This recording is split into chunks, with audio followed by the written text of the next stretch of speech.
ආයුබෝවන් ආදරණීය දුවේ පුතේ 10 ශ්‍රේණියේ ඉගෙනුම ලබන අපේ ආදරණීය දුවා දරුවන් වෙනුවෙන් තොරතුරු හා sannivedana තාක්ෂණය කියන විෂය යටතේ පළවෙනි පාඩමට අදාළ තුන්වෙනි කොටස තමයි අද අපි කතා කරන්න සූදානම් වෙන්නේ.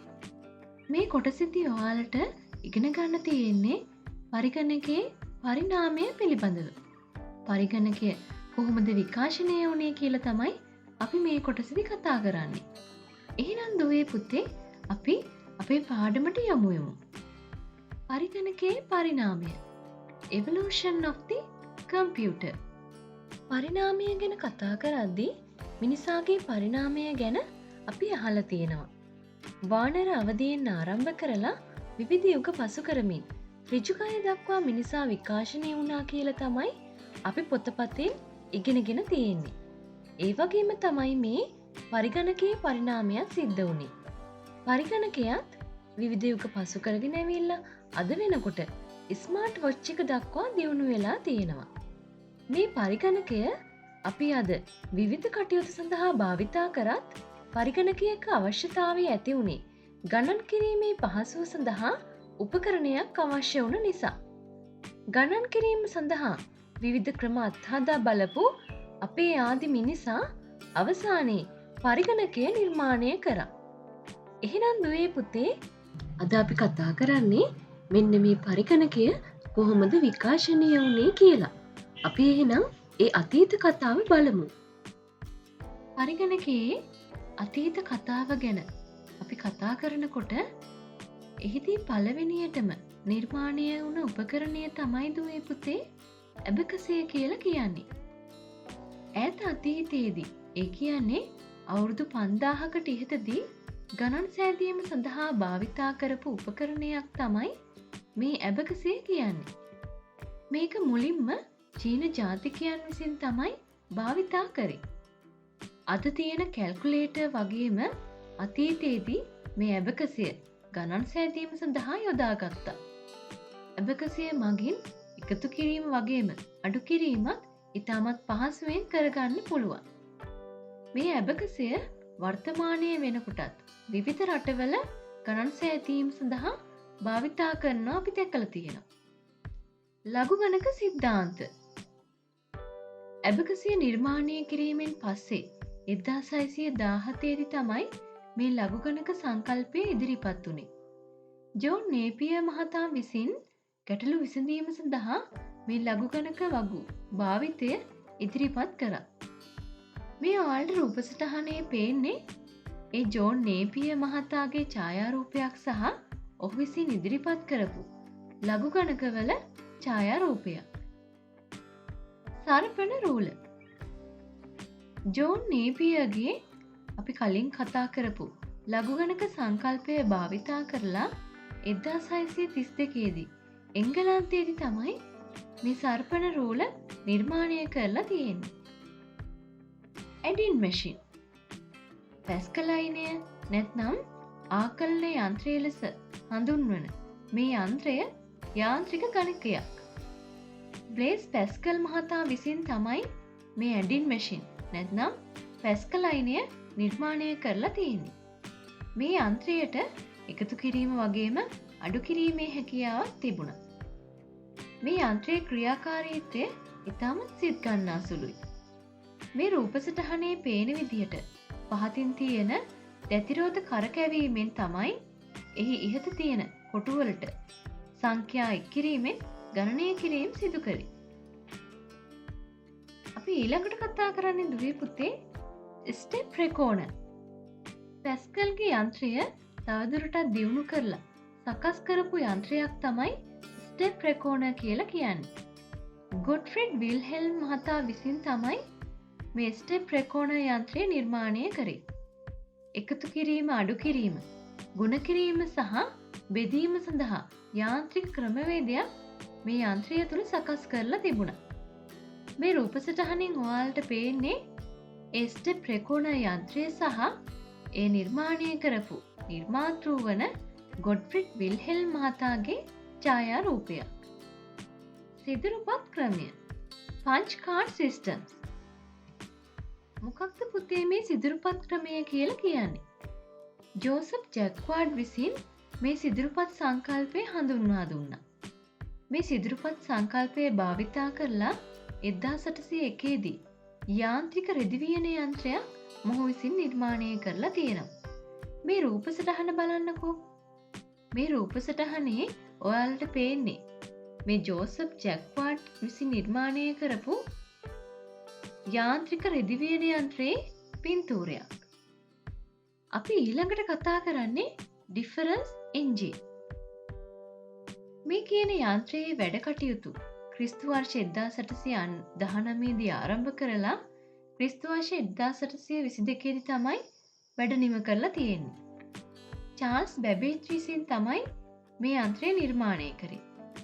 මේ යන්ත්‍රය නිර්මාණය කිරීමේ මූලික අරමුණ උනේ ඒ කාලේ හිටපු ඉංජිනේරුවන්ට, විද්‍යාඥයන්ට සහ යාන්ත්‍රිකයන්ට ගණනය කිරීමට අවශ්‍ය වුණ ලඝු ගණක වගු සකස් කිරීම. මේ ක්‍රියාකාරී ආදර්ශ යන්ත්‍රයක් සකස් කිරීම නිසා චාල්ස් බැබේජ් මහතාට පවුම් 17,000ක රජයේ ආධාරයක් ලැබුණා. මේ ඩිෆරන්ස් එන්ජිම තමයි දුවේ පුතේ ලෝකයේ ප්‍රථම යාන්ත්‍රික පරිගණක ආකෘතිය ලෙස සැලකන්නේ. අන්න ඒ කරුණත් ඔයාලා හොඳට මතක තියාගන්න ඕන. මේ රූප සටහනෙන් ඔයාලට පේන්නේ ඩිෆරන්ස් එන්ජින් යන්ත්‍රයේ රූප සටහනක්. චාල්ස් බැබේජ් මහතා විසින්ම නිර්මාණය කරපු තවත් යන්ත්‍රයක් තමයි දුවේ පුතේ ඇනලිටිකල් එන්ජින් කියලා කියන්නේ. මේ යන්ත්‍රයේ විශේෂත්වයක් තියෙනවා. ඒ තමයි එහි ප්‍රෝග්‍රෑම් කිරීමට තියෙන හැකියාව. වෙන විදිහකට කියනවා නම් චාල්ස් බැබේජ් කලින් නිර්මාණය කරපු ඩිෆරන්ස් එන්ජිමට පුළුවන් වුණේ ලඝු ගණක වගු සෑදීමට අවශ්‍ය ගණනය කිරීම සිදු කිරීම පමණයි. ඒ හැර වෙනත් වැඩක් ඒ යන්ත්‍රයෙන් කරන්න බැරි වුණා. නමුත් මේ ඇනලිටිකල් එන්ජින් එකට පුළුවන් යන්ත්‍රයේ ක්‍රියා කළ යුතු ආකාරය ගැන විධාන සකස් කරපු සිදුරුපත් ඇතුළත් කිරීම මගින් ක්‍රියාකාරීත්වය වෙනස් කරන්න. චාල්ස් බැබේජ්ගේ මේ සැලැස්ම දැනට අපි භාවිතා කරන පරිගණකයේ තියෙන මූලික අංග සියල්ලම වගේ තිබුණා. දත්ත ආදානය, සකස් කිරීම, ගබඩා කිරීම සහ ප්‍රතිදානය කිරීමේ හැකියාව මේ ඇනලිටිකල් එන්ජිමට තිබුණා. මෙන්න මේ හේතුව නිසාම මොහු පරිගණකයේ පියා ලෙස හඳුන්වනවා. එහෙනම් දුවේ පුතේ, ඔයාලා දැනගත යුතු කාරණයක් තමයි පරිගණක ඉතිහාසය ගැන කතා කරද්දී පරිගණකයේ පියා ලෙස හඳුන්වන්නේ චාල්ස් බැබේජ් මහතා. මේ රූප සටහනේ ඔයාලට පේන්නේ චාල්ස් බැබේජ් මහතාගේ රූපයක් සහ ඔහු විසින් නිර්මාණය කරපු ඇනලිටිකල් එන්ජිමේ රූප සටහනක්. අපි කලින් කතා කරපු ඇනලිටිකල් එන්ජිම සඳහා පරිගණක වැඩසටහන් සකස් කිරීම සිදු කරේ මේ රූප සටහනේ ඔයාලට පේන ඇඩා ඔගස්ටා ලව්ලේස් මහත්මිය විසින්. ඒ නිසා ඇයව අපි හඳුන්වනවා ලෝකයේ ප්‍රථම වැඩසටහන් ශිල්පිනිය කියලා. ඒකත් ඔයාලා මතක තියාගන්න දුවේ පුතේ. ඇමරිකානු ජන සංගණනය හර්මන් හොලරිත් විසින් ජෝසප් ජැක්වාඩ්ගේ සිදුරුපත් සංකල්පය භාවිතා කරමින් තමයි මේ සංගණනය සිදු කරේ. 1890 වර්ෂයේදී තමයි මොහු විසින් මේ ඇමරිකානු ජන සංගණනය සිදු කරා කියලා ඉතිහාසයේ සඳහන් වෙන්නේ. ස්වයංකරණ අනුක්‍රමීය පාලන ගණක යන්ත්‍රය ඔටෝමැටික් සීක්වන්ස් කන්ට්‍රෝල් කැල්කුලේටර්. මේකටම තමයි දුවේ පුතේ අපි මාක් 1 කියලා කියන්නේ. ඇමරිකාවේ හාවර්ඩ් විශ්වවිද්‍යාලයේදී ක්‍රිස්තු වර්ෂ 1940 දී පමණ හාවර්ඩ් ඒකන් විසින් නිර්මාණය කරපු මේක මුල්ම මහා පරිමාණයේ ස්වයංක්‍රීය විද්‍යුත් යාන්ත්‍රික පරිගණකය ලෙස හඳුන්වනවා. අඩි 8ක් උස, අඩි 50ක් දිග, අඩි 2ක් පළල අති විශාල පරිගණකයක් තමයි මේ මාක් 1 කියලා කියන්නේ. මේකේ බර ටොන් 5ක් පමණ වෙනවා. මෙහි පරිගණක වැඩසටහන ඇතුළත් කරේ පංච් කාඩ් මගින් නැත්නම් සිදුරුපත් මගින්. මේ ඔයාලට රූප සටහනෙන් පේන්නේ ඒ හාවර්ඩ් ඒකන් කියන මහතා තමන්ගේ සගයන් සමග සිටින ඡායාරූපයක් සහ ඔවුන් විසින් නිර්මාණය කරපු මාක් 1 කියන නැත්නම් ස්වයංකරණ අනුක්‍රමීය පාලන ගණක යන්ත්‍රයේ ඡායාරූපයක්. අපි ඊළඟට බලමු වොන් නියුමාන් ආකෘතිය ගැන. ජෝන් වොන් නියුමාන් මහතා විසින් පරිගණකයේ ක්‍රියාවලිය පිළිබඳව මේ ආකෘතිය නිර්මාණය කරලා තියෙනවා. ඒ 1945 වර්ෂයේදී. මේ ඔයාලට පසකින් පේන්නේ වොන් නියුමාන් ආකෘතියේ රූප සටහනක්. අපි තොරතුරු හා sannivedana තාක්ෂණය යන විෂය ඉගෙන ගනිද්දී මේ වොන් නියුමාන් ආකෘතිය භාවිතා කරනවා. යාන්ත්‍රික යුගයේ අවසන් වීමෙන් පස්සේ ස්වයංක්‍රීය පරිගණක තාක්ෂණික යුගයක් තමයි ආරම්භ වුණේ දුවේ පුතේ. අන්නේ ස්වයංක්‍රීය පරිගණක යුගය ගැන කතා කරනකොට අපිට ප්‍රථමයෙන්ම කතා කරන්න වෙන්නේ මෙන්න මේ ඉනියැක් කියන යන්ත්‍රය පිළිබඳව. ලෝකයේ ප්‍රථම විද්‍යුත් සංඛ්‍යාංක පරිගණකය තමයි මේ ඉනියැක් කියලා කියන්නේ. මේක පෙනිසිල්වේනියා විශ්වවිද්‍යාලයේ විද්‍යුත් ඉංජිනේරු අංශය මගින් තමයි නිර්මාණය කරේ. මෙහි රික්තක නල 18000ක් යොදාගෙන තියෙනවා. ඒ වගේම තමයි තප්පරයකට ගණිත කර්ම 5000ක් පමණ මේ යන්ත්‍රය හරහා සිදු කරන්න පුළුවන්. අපි ඊළඟට කතා කරන්නේ යුනිවැක්. සංගණන පහසුව සඳහා නිපදවන යන්ත්‍රයක් තමයි මේ යුනිවැක් කියලා කියන්නේ. තප්පරයකට ගණිත කර්ම 10000ක් පමණ මේ මගින් සිද්ධ කරන්න පුළුවන්.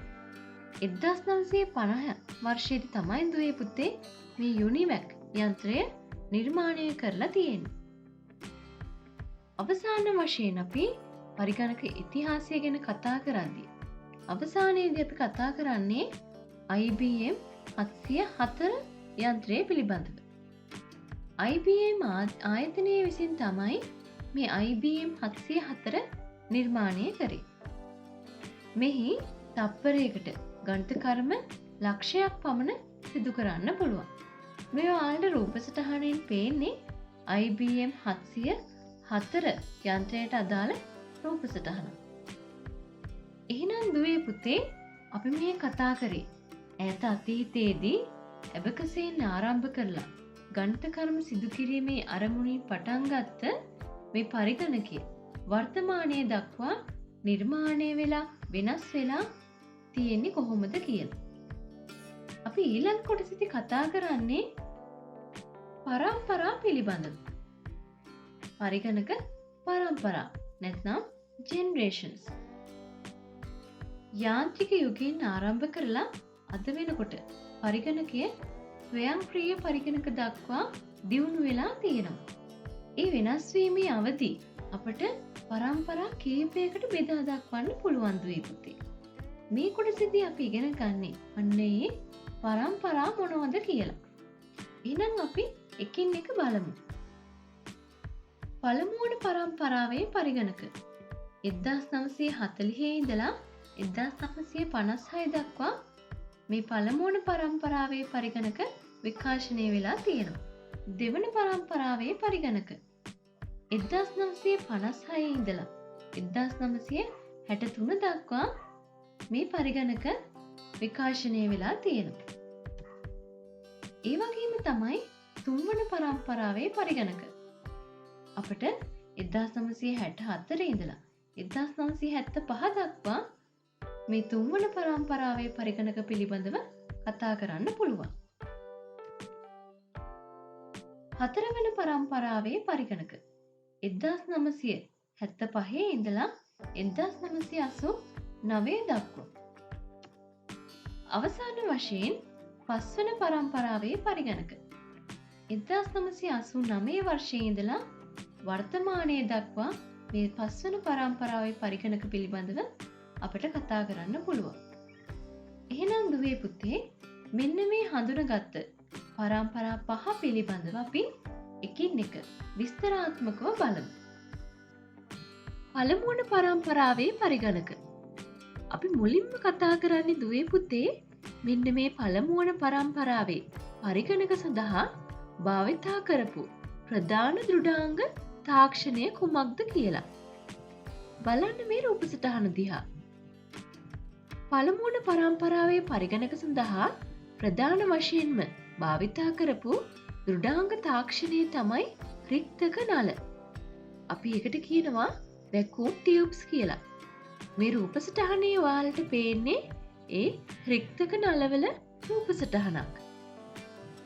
අපි ඊළඟට බලමු මේ පළමුවන පරම්පරාවේ පරිගණක සඳහා භාවිතා කරපු මෘදුකාංග මොනවද කියලා. නැත්නම් භාෂා මොනවද කියලා. ප්‍රධාන වශයෙන්ම දුවේ පුතේ භාෂා වර්ග 3ක් භාවිතා කරලා තියෙනවා. පළවෙනි භාෂාව තමයි යන්ත්‍ර භාෂාව. අපි කියනවා මැෂින් ලැන්ග්වේජ්. ඒ වගේම ඇසෙම්බලි භාෂාවත් මෙහිදී භාවිතා කරලා තියෙනවා. තවත් භාෂාවක් තමයි දුවේ පුතේ ආචරණය කරන ලද ක්‍රම ලේඛන සංකල්පය. ස්ටෝර්ඩ් ප්‍රෝග්‍රෑම් කන්සෙප්ට්. මෙන්න මේ කියන භාෂා 3 තමයි පළමුවන පරම්පරාවේ පරිගණක සඳහා භාවිතා කරලා තියෙන්නේ. අපි ඊළඟට බලමු මේ පළමුවන පරම්පරාවේ පරිගණක වෙල තිබුණ සුවිශේෂී ලක්ෂණ මොනවද කියලා. එම පරිගණක විශාල තාපයක් නිපදවලා තියෙනවා. අපි දන්නව දුවේ පුතේ ඈත අතීතයේ පරිගණකවල ආරම්භයේදී පරිගණක ඉතාමත් විශාලයි කියලා අපි දන්නවා. ඒ වගේම තමයි උදාහරණ විදිහට කියනවා ඒ පරිගණක කාමරයක් තරමටම විශාලයි කියලා. ඒ නිසාම ඒව එහා මෙහා ගෙන යන්නත් ඉතාමත් අපහසුයි. අන්න ඒ වගේ ලක්ෂණ කීපයක් තමයි අපි මෙතෙන්දි සාකච්ඡා කරන්නේ. බලමු එහෙනම්. පළමුවන පරම්පරාවේ පරිගණක සෙමින් තමයි ක්‍රියා කරේ. ඒ වගේම ප්‍රමාණයෙන් ඉතාමත් විශාලයි. ඒ විශාලත්වය නිසාම දුවේ පුතේ ඒ පරිගණක එහා මෙහා ගෙන යන්න ඉතාමත් අපහසුයි. විදුලිය විශාල වශයෙන් වැය වුණා. ඒ වගේම මිලෙනුත් ඉතාමත් අධිකයි. මෙන්න මේ කිව්ව ලක්ෂණ තමයි පළමුවන පරම්පරාවේ පරිගණකවල ලක්ෂණ විදිහට අපිට දකින්න පුළුවන් වෙන්නේ. අපි ඊළඟට බලමු මේ පළමුවන පරම්පරාවේ පරිගණක සඳහා උදාහරණ කීපයක්. බලන්න දුවේ පුතේ මේ රූප සටහන් දිහා. මේ රූප සටහන් වල ඔයාලට පේන්නේ පළමුවන පරම්පරාවේ පරිගණක සඳහා නිර්මාණය වුණු පද්ධති කීපයක්. ඉනිඇක්, එඩ්බැක්, ඒ වගේම එඩ්සැක්, යුනිවැක් සහ IBM 701 කියන මෙන්න මේ පද්ධති තමයි පළමුවන පරම්පරාවේ පරිගණකවලදී නිර්මාණය වුණේ. අපේ දුවල පුතාලා මේ පළමුවන පරම්පරාවේ පරිගණක සඳහා උදාහරණ කීපයකුත් මතක තියාගන්න ඕන. එහෙනම් දුවේ පුතේ අපි ඊළඟට කතා කරමු දෙවන පරම්පරාවේ පරිගණක. මේ දෙවන පරම්පරාවේ පරිගණක සඳහා ප්‍රධාන වශයෙන් භාවිතා වුණු දෘඩාංග තාක්ෂණය වුණේ ට්‍රාන්සිස්ටර්. මේ ඔයාලට රූප සටහනේ පේන්නේ ඒ ප්‍රධාන දෘඩාංග තාක්ෂණය ලෙස භාවිතා කරපු ට්‍රාන්සිස්ටර් එකක රූප සටහනක්. ඒ වගේම මේ දෙවන පරම්පරාවේ පරිගණක සඳහා භාවිතා කරපු මෘදුකාංග වර්ග මොනවද? එහෙනම් අපි බලමු දුවේ පුතේ මොනවද කියලා. මෙහිදී ප්‍රධාන වශයෙන්ම භාෂා වර්ග දෙකක් භාවිතා කරලා තියෙනවා. උසස් මට්ටමේ ක්‍රම ලේඛන භාෂාව. අපි කියනවා high level programming language. අනෙක් භාෂාව තමයි දුවේ පුතේ assembly භාෂාව. එහෙනම් දෙවන පරම්පරාවේ පරිගණක සඳහා මෙන්න මේ කියන භාෂා දෙක තමයි ප්‍රධාන වශයෙන්ම භාවිතා කරලා තියෙන්නේ. අපි බලමු දෙවන පරම්පරාවේ පරිගණකවල ලක්ෂණ මොනවද කියලා. ප්‍රමාණයෙන් කුඩයි. පළමුවන පරම්පරාවේ පරිගණකවලට සාපේක්ෂව මේ දෙවන පරම්පරාවේ පරිගණක ප්‍රමාණයෙන් කුඩයි. ඒ වගේම අඩු තාප ප්‍රමාණයක් තමයි නිපදෙව්වේ. අඩු විදුලි පරිභෝජනයක් තමයි වැය වුණේ. ඒ වගේම වේගවත්ව ක්‍රියා කරා. මිලෙන් අධිකයි. එහෙනම් දුවේ පුතේ ඔයාලා දෙවන පරම්පරාවේ පරිගණකවල ලක්ෂණ විදිහට මෙන්න මේ කරුණු කීපයක් මතක තියාගන්න. එහෙනම් අපි ඊළඟට බලමු මේ දෙවන පරම්පරාවේ නිර්මාණය වුණු පරිගණක පද්ධති සඳහා නිදසුන් කීපයක්. බලන්නකෝ මේ රූපසටහන දිහා. මේ රූපසටහනේ ඔයාලට පේන්නේ දෙවන පරම්පරාවේ පරිගණක නැත්නම් second generation computers සඳහා උදාහරණ කීපයක්. Honeywell 400, IBM 7030, ඒ වගේම CDC 1604 සහ Univac Lark කියන මෙන්න මේ පද්ධති තමයි දෙවන පරම්පරාවේදී බිහි වුණේ. එහෙනම් දුවේ පුතේ අපි මේ කතා කරේ දෙවන පරම්පරාව පිළිබඳව. අපි එහෙනම් ඊළඟට බලමු තුන්වෙනි පරම්පරාවේ පරිගණකවල ලක්ෂණ කොහොමද කියලා. ඒ පරම්පරාවේ භාවිතා කරපු ප්‍රධාන දුඩාංග තාක්ෂණය තමයි අනුකලිත පරිපත integrated circuits. අපි කියනවා IC කියලා. ඒ වගේම ද්විතීක ආචරණය කිරීම සඳහා ධාරිතාවෙන් ඉහළ තැටි භාවිතා වුණා. තවත් කාරණයක් තමයි දුවේ පුතේ තුන්වෙනි පරම්පරාවේ පරිගණකවල තමයි දත්ත ආදානය සඳහා යතුරු පුවරුව සහ මූසිකය හඳුන්වා දුන්නේ. ඔයාලගේ විභාගවලදී අහන්න ඉඩ තියෙන හොඳ ප්‍රශ්නයක් තමයි යතුරු පුවරුව නැත්නම් කීබෝඩ් එක සහ මූසිකය මවුස් එක හඳුන්වා දුන්නේ මොන පරම්පරාවේදීද කියලා. එහෙනම් ඔයාලා මතක තියාගන්න දුවේ පුතේ තුන්වන පරම්පරාවේ තමයි මේ යතුරු පුවරුව සහ මූසිකය හඳුන්වා දුන්නේ. අපි ඊළඟට බලමු මේ තුන්වන පරම්පරාවේ පරිගණක සඳහා භාවිතා කරන ලද මෘදුකාංග මොනවද කියලා. නැත්නම් භාෂා මොනවද කියලා. මෙහෙයුම් පද්ධතිය බිහි වුණේ මෙන්න මේ තුන්වෙනි පරම්පරාවේදී. ඒ වගේම තමයි වැඩි දියුණු වුණු උසස් මට්ටමේ වැඩසටහන් භාෂා මෙහිදී භාවිතා කරා. ඒ වගේම තවත් කරුණක් තමයි කේතනය සඳහා නැත්නම් ප්‍රෝග්‍රෑම් කිරීම සඳහා උසස් මට්ටමේ පරිගණක භාෂාත් භාවිතා වුණා. අපි බලමු මේ තුන්වන පරම්පරාවේ පරිගණකවල ලක්ෂණ මොනවද කියලා. කලින් කතා කරපු පරම්පරා දෙකටම සාපේක්ෂව මේ තුන්වන පරම්පරාවේ පරිගණක ප්‍රමාණයෙන් කුඩයි. ඒ වගේම අඩු තාප ප්‍රමාණයක් තමයි නිපදවල තියෙන්නේ. වේගවත්ව ක්‍රියා කිරීමත් සිදු වෙලා තියෙනවා. ඒ වගේම තමයි දුවේ පුතේ මිලෙන් ඉතාමත් අධිකයි. අඩු විදුලි පරිභෝජනයක් තමයි වැය වෙලා තියෙන්නේ. අපි එහෙනම් බලමු මේ තුන්වන පරම්පරාවේ පරිගණක සඳහා උදාහරණ කීපයක්. මේ රූපසටහනින් ඔයාලට පේන්නේ තුන්වන පරම්පරාවේ පරිගණකවල නිර්මාණය වුණු පද්ධති කීපයක්. IBM 360, PDP 8, ඒ වගේම PDP 11 සහ CTC 6600 කියන මෙන්න මේ පද්ධති තමයි මේ තුන්වන පරම්පරාවේ පරිගණකවල නිර්මාණය වුණේ. අපි බලමු දුවේ පුතේ හතරවන පරම්පරාවේ පරිගණක. මෙහි ප්‍රධාන දුඩාංග තාක්ෂණය විදිහට භාවිතා කරේ විශාල ප්‍රමාණයේ අනුකලිත පරිපත. ඒකට අපි කියනවා large scale integrated circuits සහ ඉතා විශාල ප්‍රමාණයේ අනුකලිත පරිපත මෙහිදී භාවිතා කරා. very large scale integrated circuits. ඒ වගේම ශුද්ධ සකසනය අත්ල පරිගණක අපි කියනවා palm tops. ඒ වගේම ධාරිතාවෙන් වැඩි දෘඩ තැටි, නම්‍ය තැටි, ඒ වගේම තමයි ප්‍රකාශ තැටි සහ පෞද්ගලික පරිගණක වේගවත් පරිගණක ජාල මේ 4 වෙනි පරම්පරාවේ ප්‍රධාන දුඩාංග තාක්ෂණයන් විදිහට භාවිතා කරලා තියෙනවා.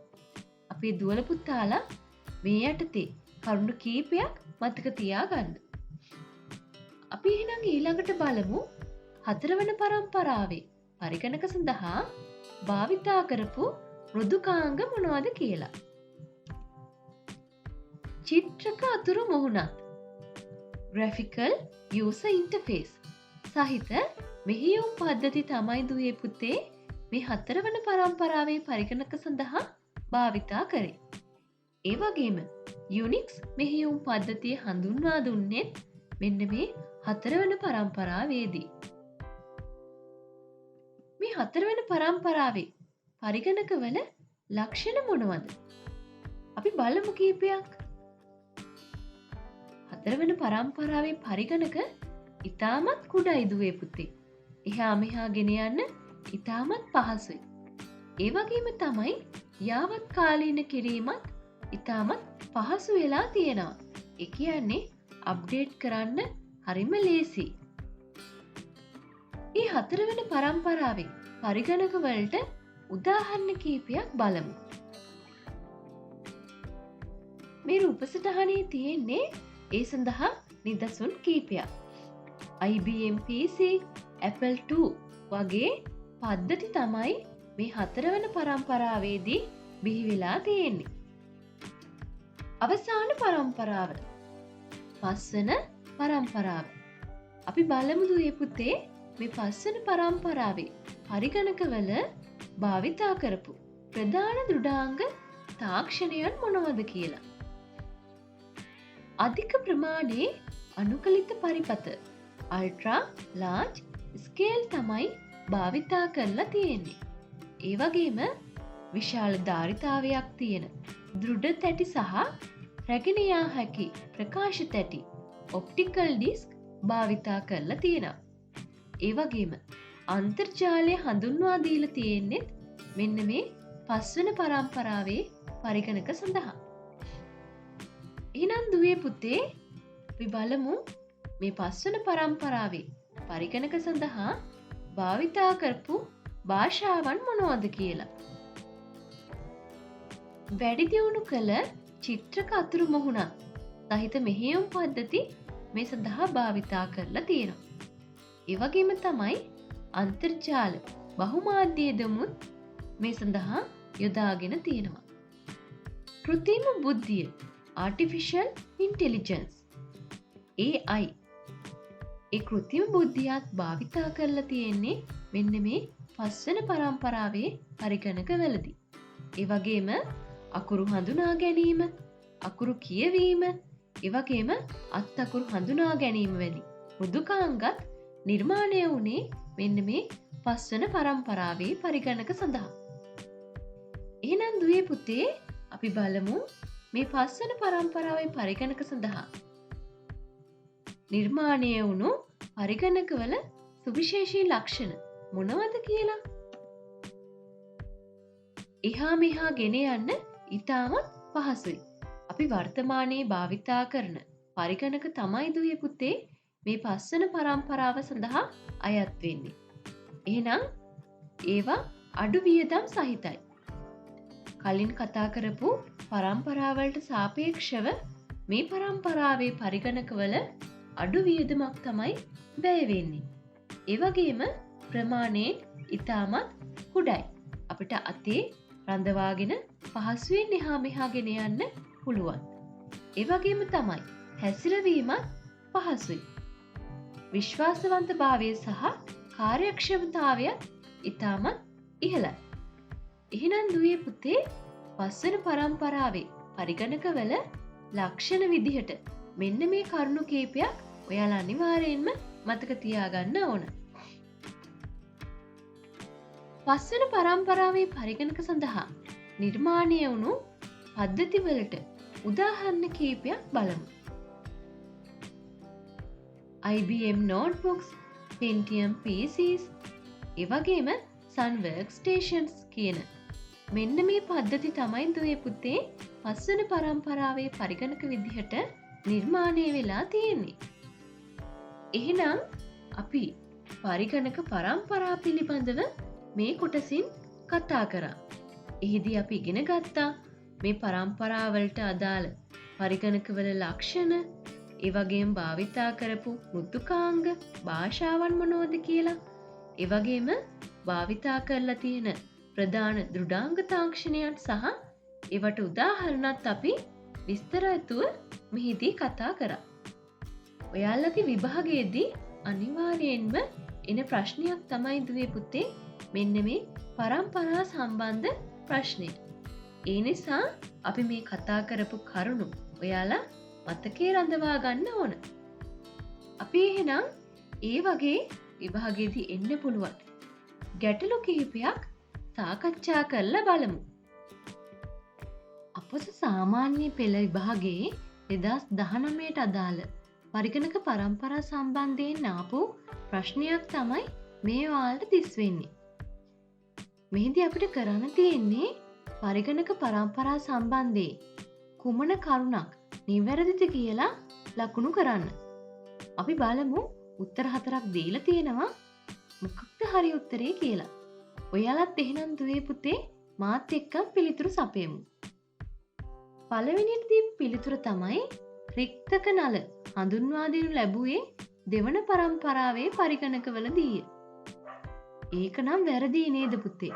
රික්තක නල හඳුන්වා දුන්නේ පළමු පරම්පරාවේදී. එහෙනම් ඒක වැරදි. බලමු දෙවැනි එක. අනුකලිත පරිපත හඳුන්වා දෙනු ලැබුවේ පළමු පරම්පරාවේ පරිගණකවලය. ඒකත් වැරදි. අනුකලිත පරිපත හඳුන්වා දුන්නේ තුන්වන පරම්පරාවේදී. තුන්වෙනි එක බලමු. ට්‍රාන්සිස්ටර් හඳුන්වා දෙනු ලැබුවේ තුන්වන පරම්පරාවේ පරිගණකවලදීය. ඒකත් වැරදි. ඇයි දුවේ පුතේ? ට්‍රාන්සිස්ටර් හඳුන්වා දුන්නේ දෙවන පරම්පරාවේදී. එහෙනම් අපි බලමු අන්තිම එක. අති විශාල පරිමාණයේ අනුකලිත පරිපත හඳුන්වා දෙනු ලැබුවේ සිව්වන පරම්පරාවේ පරිගණකවලය. අන්න ඒක නම් නිවැරදි පුතේ. එහෙනම් මේ ප්‍රශ්නෙට නිවැරදි පිළිතුර වෙන්නේ අති විශාල ප්‍රමාණයේ අනුකලිත පරිපත හඳුන්වා දෙනු ලැබුවේ සිව්වන පරම්පරාවේදීය. අපි එහෙනම් බලමු චෙක් කරලා මේක නිවැරදිද කියලා. ඒක හරි පුතේ. අපි යන් ඊළඟ ප්‍රශ්නෙට. ඊළඟ ප්‍රශ්නේ තියෙන්නේ පරිගණක ඉතිහාසය සම්බන්ධයෙන් ගැළපෙන පිළිතුර යා කරන්න. ඔයාලට මෙතන පරිගණක ඉතිහාසය ගැන කතා කරනකොට උපකරණ කීපයක් දීලා තියෙනවා. පසකින් දීලා තියෙනවා ඒව නිර්මාණය කරපු පුද්ගලයන්ගේ නම්. ඔයාලට තියෙන්නේ නිවැරදි පිළිතුර යා කරන්න. ඔයාලත් මාත් එක්කම කරමු. පළවෙනි එක තමයි ක්‍රිස්තු පූර්ව 3000 දී ඇබකසිය. චීන ජාතිකයන් විසින් තමයි නිර්මාණය කරේ. ඊළඟ එක ආකලන යන්ත්‍රය. Adding machine. Blaise Pascal. Step reckoner. Gottfried Wilhelm. සරපන රූල. John Napier. ඊළඟට ඇනලිටිකල් එන්ජිම. Charles Babbage. සිදුරුපත් ක්‍රමය. Joseph Jacquard. ප්‍රථම පරිගණක වැඩසටහන. ඇඩා ඔගස්ටා ලව්ලේස්. අවසාන එක මාක් 1. අපිට ඉතුරු වෙලා තියෙන්නේ හෝඩ් ඒකන්. හරි. එහෙනම් දුවේ පුතේ අපි චෙක් කරලා බලමු. පිළිතුරු සියල්ලම නිවැරදි. ඔයාලා එහෙනම් මේකත් මතක තියාගන්න. අපි බලමු ඊළඟ ප්‍රශ්නය. සත්‍ය අසත්‍ය බව විමසන්න තමයි මේ ප්‍රශ්නේදී අපිට කරන්න තියෙන්නේ. මොකද්ද දුවේ පුතේ ප්‍රශ්නය? එක් එක් පරම්පරාව ඔස්සේ පරිගණකය දියුණු වීමත් සමග පරිගණකයේ විදුලි පරිභෝජනය වැඩි විය. ඒ කරුණ වැරදි නේද? අපි කතා කරපු විදිහට පරම්පරාවෙන් පරම්පරාවට එද්දී පරිගණකයේ විදුලි පරිභෝජනය ක්‍රමක්‍රමයෙන් අඩු වුණා. එහෙනම් දුවේ පුතේ මේ කරුණ අසත්‍යයක්. false. ඔව් ඒක නිවැරදි. එක් එක් පරම්පරාව ඔස්සේ පරිගණකයේ දියුණු වීමත් සමග පරිගණකයේ විදුලි පරිභෝජනය අඩු වුණා කියලා තමයි අපේ දුවල පුතාලා දැනගන්න ඕන. අපි එහෙනම් ඊළඟ ප්‍රශ්නෙට යමු. සාවද්‍ය පිළිතුර තෝරන්න. මොකද්ද ප්‍රශ්නය? තුන්වන පරම්පරාවේ පරිගණක සම්බන්ධයෙන් සාවද්‍ය ප්‍රකාශය වන්නේ. උත්තර 4ක් දීලා තියෙනවා. අපි බලමු. උසස් මට්ටමේ පරිගණක භාෂා භාවිතා විය. ඔව්. තුන්වන පරම්පරාවේ උසස් මට්ටමේ පරිගණක භාෂා තමයි භාවිතා වුණේ. දත්ත ආදානය සඳහා යතුරු පුවරුව සහ මූසිකය භාවිතා කරයි. ඔව් ඒකත් හරි. තුන්වන පරම්පරාවේදී තමයි යතුරු පුවරුව සහ මූසිකය හඳුන්වා දුන්නේ. මෙහෙයුම් පද්ධතිය බිහි වූයේ මේ පරම්පරාවේදීය. ඔව් ඒකත් නිවැරදි. අපෙන් අහන්නේ සාවද්‍ය ප්‍රකාශය. සාවද්‍ය කියලා කියන්නේ දුවේ පුතේ වැරදි ප්‍රකාශය මොකක්ද කියලා. අපි අවසානික බලමු. සිදුරුපත් භාවිතා කෙරිනි. නෑ නේද දුවේ පුතේ? සිදුරුපත් භාවිතා කරේ මොන පරම්පරාවේදීද? පළමුවන පරම්පරාවේදී. එහෙනම් ඒක තමයි මෙතන සාවද්‍ය ප්‍රකාශය වෙන්නේ. අපි චෙක් කරලා බලමු. ඔව් පිළිතුර නිවැරදි. එහෙනම් අපි තිබුණ ප්‍රශ්න සියල්ලටම පිළිතුරු සැපයුවා. අපි බලමු අපේ ලකුණු කොහොමද කියලා. ටෝටල් ස්කෝර් එක 11න් 11ම තියෙනවා. එහෙනම් දුවේ පුතේ අපි මේ පාඩම යටතේ ප්‍රශ්න කිහිපයකුත් සාකච්ඡා කරා. එහෙනම් දුවේ පුතේ අපි මේ කොටසේදී පරිගණකයේ විකාශනය සහ පරිගණක පරම්පරා පිළිබඳව කතා කරා. මේ කොටසින් අපේ පළවෙනි පාඩමට අදාළ සියලු කොටස් සම්පූර්ණ වෙනවා. එහෙනම් අපිට ඊළඟට කතා කරන්න තියෙන්නේ අපේ තොරතුරු හා sannivedana තාක්ෂණයේ විෂය යටතේ දෙවැනි පාඩම. පරිගණකය හඳුනා ගනිමු කියන පාඩම තමයි දුවේ පුතේ අපිට ඊළඟට කතා කරන්න තියෙන්නේ. එහෙනම් මේ කොටසින් අද මම සමුගන්නවා. ඊළඟ අලුත් පාඩමින් අපි ඊළඟ වීඩියෝයෙන් හමු වෙමු. ඔයාලට සුබ දවසක්.